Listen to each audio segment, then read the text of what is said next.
Is the attack helicopter obsolete? I never told anybody this, but when I was sick of the infantry, I considered becoming an Army helicopter pilot. I went so far as to take the selection instrument for flight training, or the SIFT test, which is the Army's primary aptitude test for flight school candidates. I did fine. I mean, I am fully instrument rated on Microsoft Flight Simulator, so how difficult could it be? In the end, I opted for joining the Air Force, where I fell in love with the AWACS, and the rest is history, but my point is, I love helicopters. Anyone remember Blue Thunder with Roy Schneider? Oh, Airwolf. Yes, Airwolf was awesome. For decades, the attack helicopter was the apex predator of ground support. Think AH-64 Apache or Russia's Ka-52 Alligator. Airborne brutes with teeth. But today's battlefield looks more like a Best Buy parking lot on Black Friday. The air is thick with quadcopters, FPV kamikaze drones, and fiber optic gremlins being piloted by 19-year-olds in bunkers with Xbox controllers.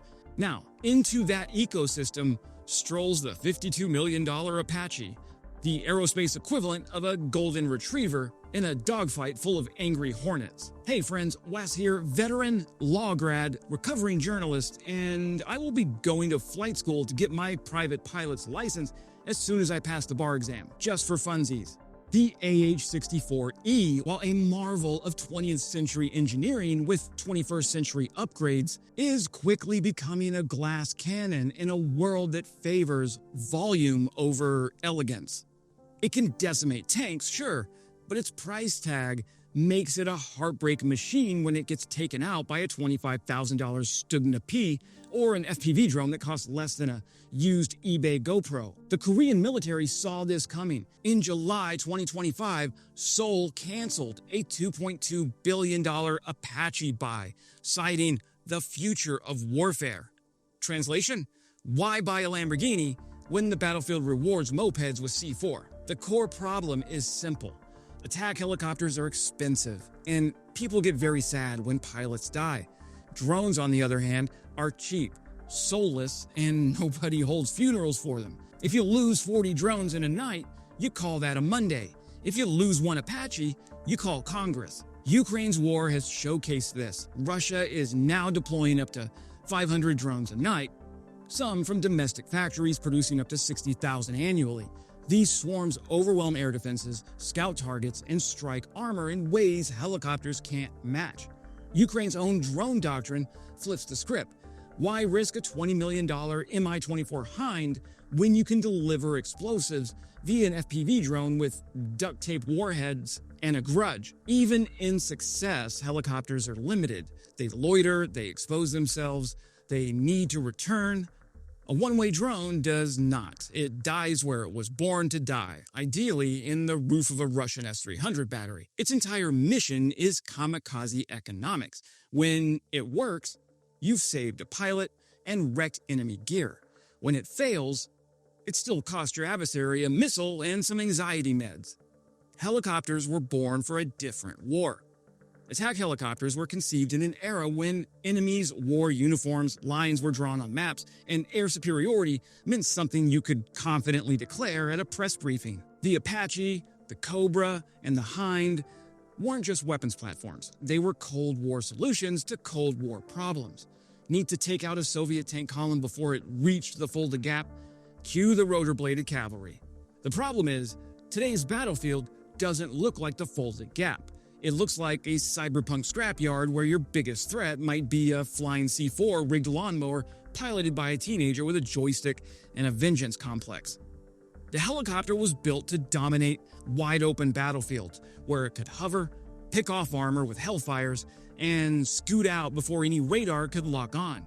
But modern war doesn't give you that kind of breathing room. There are no rear lines, there's no safety bubble, it's all front line, all the time. And let's not forget the Achilles tail rotor, speed and altitude. Helicopters are neither fast nor high flying, which means they're living in the most dangerous slice of the airspace, low and slow, where manpads and FPV drones roam like hungry wolves. They're vulnerable not just during combat, but even when idling on the tarmac. That kind of exposure worked in Iraq and Afghanistan, where the enemy's most advanced weapon was an RPG duct taped to hope. But in Ukraine, if it flies low, it dies tired. Also, consider the design doctrine. Cold War-era helicopters were built around survivability against then-modern threats. Radar-guided SAMs, fixed-wing aircraft, maybe even light AA guns. They were not designed to counter $300 FPV drones that fly into your tail boom, or software-defined weapons with facial recognition. These are solutions to questions the original designers never asked. So when we talk about helicopters on a modern battlefield, what we're really talking about are legacy systems trying to survive in a hostile ecosystem. They weren't made to coexist with 5G connected death frisbees or an AI-powered loitering munition. They were built for a kind of war we don't fight anymore. And in today's threat environment, even the most sophisticated rotor wing platforms are often just expensive answers to obsolete questions. Even the Pentagon sees the writing on the rotor blades. When the United States Department of Defense starts talking about leaning out the legacy systems, it's usually code for, we can't keep spending $50 million to do a $5 million job. And helicopters, particularly crude attack helicopters, are the elephants in the aviation hangar. For decades, platforms like the AH-64 Apache were the crown jewels of American air-ground firepower. But even crown jewels get pawned when budgets tighten and threat models evolve. It's no accident that defense planners have started eyeing their rotary wing fleets like someone wondering if they really need a second boat. The Pentagon, for all its bureaucratic inertia, has finally begun acknowledging what Ukraine has made painfully obvious. Modern war punishes large, slow, and expensive. The battlefield is no longer friendly to aircraft that loiter below 500 feet and cost more than a Manhattan brownstone. Sorry, I just got back from New York City and I can't get the city out of my head. Which is weird because I complained the whole time I was there. Anyways, the Army's aviation modernization strategy, which sounds like a buzzword sandwich, but actually signals a massive doctrinal pivot, is effectively an obituary in slow motion for some of the Army's most iconic airframes. The cuts to AH-64D procurement, the disbanding of aerial cavalry squadrons, the focus shift toward drone swarms, and longer-range precision fires, all of it points to a cold but clear reality. The future is becoming unmanned, autonomous, and scalable. The attack helicopter, in its current form, is none of those things. And here's the kicker. Even when attack helicopters aren't being phased out explicitly, they're being sidelined by procurement philosophy. While the Army continues to flirt with next-gen tilt rotors and hybrid platforms like the future long-range assault aircraft, it's also dumping more cash into counter-UAS capabilities and one-way drone factories. They're not betting on helicopters surviving the next war. They're betting on them being optional. The writing isn't just on the wall, it's in PowerPoint decks, acquisition memos, and congressional hearings. And while no one's pulling the plug just yet, the Pentagon's shift away from manned rotary wing attack platforms is the policy version of ghosting. Fewer calls, fewer visits, and eventually, you're left wondering why no one RSVP'd to your upgrade request. Drones are not just a competitor. They are a coup. And let's talk economics. A drone doesn't need a pilot, a maintenance crew, or a $200,000 engine overhaul replacement every 800 hours. And it doesn't require air superiority to function. Drones can hug terrain, dive into narrow windows, and fly suicide missions without needing a psychologist afterwards. Helicopters, by contrast, are logistical nightmares. They guzzle fuel, chew through parts, and need an entire battalion of people just to get airborne. And when they crash, they don't just burn, they become memes. In a conflict like Ukraine, where drones can saturate defenses and force overkill responses, the helicopter is becoming less of a precision tool and more of a liability. Now, it's not that drones are better, it's that they're good enough, fast enough, and cheap enough. And that triple threat is death to any legacy system whose main advantage was it flies and it has missiles. So, will helicopters survive? Well, the short answer actually is yes, but not without some serious identity crises and maybe a career change. Despite what the drone evangelist and Silicon Valley futurist might tell you, helicopters are not going to vanish overnight, like blockbuster video or Russia's naval dominance in the Black Sea. These machines still perform missions that drones, no matter how sophisticated or swarming, simply can't pull off with the same versatility or human judgment. Hey guys, it's Wes here from the future, which is probably just the present for you. So I'm in the editing office and I'm putting together this video on the Apache and the obsolescence of the attack helicopter. And I realized while editing that I'm being super hard on the attack helicopter, especially since Australia just took their first delivery of a batch of Apaches from the United States. So, is there a place for Apaches on the battlefield? Yes, absolutely.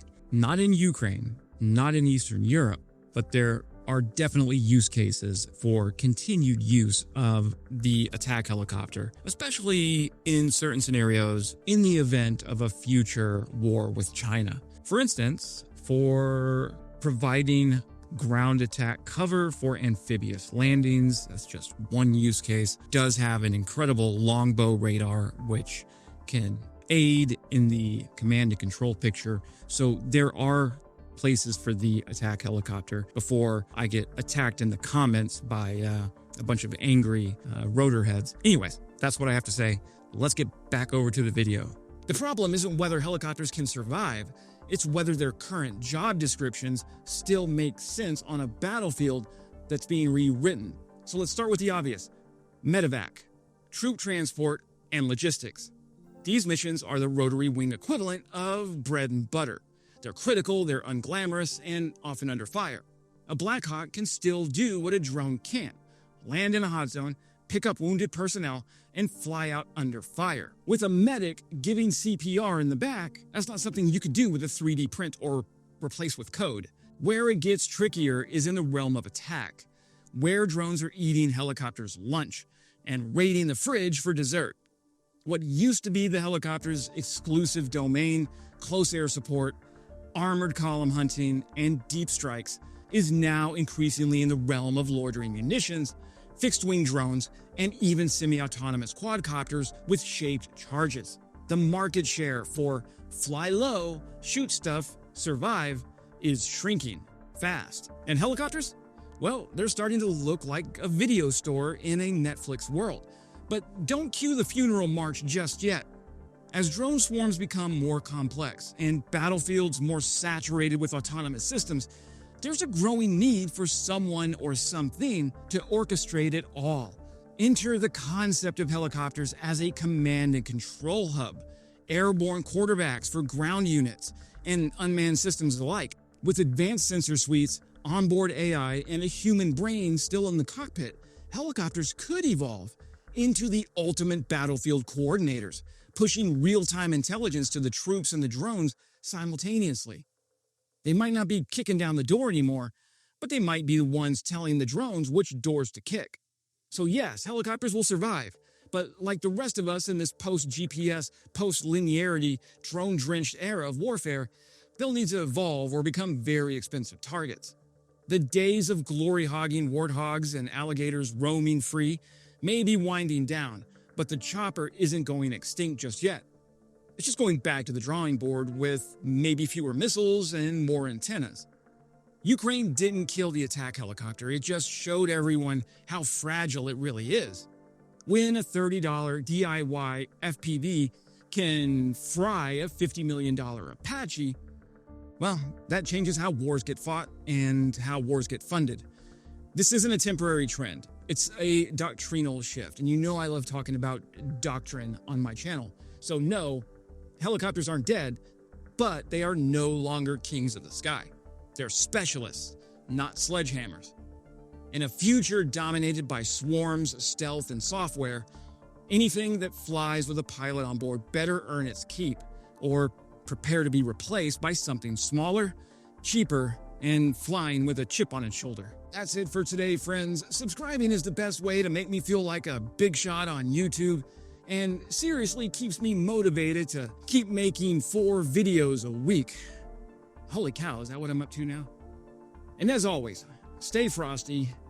Glory to Ukraine, glory to the heroes. Crimea is Ukraine.